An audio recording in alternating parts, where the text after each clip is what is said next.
Hi guys, good afternoon, happy Sunday. তো চলো আজকে আমাদের কী কী রান্না হয়েছে দেখাচ্ছি, কী কী রান্না করেছি। এই যে এখানে গরম গরম ভাত হয়ে গিয়েছে, ঠিক আছে।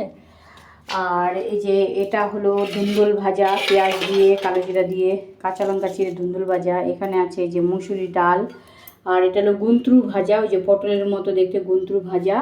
আর এই যে আজকে হচ্ছে সুপার স্পেশাল চিকেন ঝাল দেশি চিকেন রান্না হয়েছে আলু দিয়ে।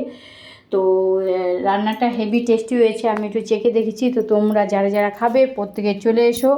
আর প্রত্যেক Facebook, Instagram and YouTube channel প্রত্যেকেই আমার অবিরাম ভালোবাসা রইলো। আর প্রত্যেকেই আমার লাইভটাকে বেশি বেশি করে লাইক করো, কমেন্ট করো, শেয়ার করো। আর হচ্ছে যারা ইউটিউব থেকে দেখবে তারা বেশি বেশি করে সাবস্ক্রাইব করে, এইটুকু তোমাদের কাছে অনুরোধ রইলো। প্লিজ প্লিজ প্লিজ রিকোয়েস্ট করছি, তোমরা সাবস্ক্রাইব করে দিও, ঠিক আছে। তো এখন আমি তাহলে রাখি, দেখা হবে নেক্সট ভিডিওতে। Tata, bye bye. আর সবই রান্না হয়েছে মন্দিরা এন্টারপ্রাইজ মশলা দিয়ে।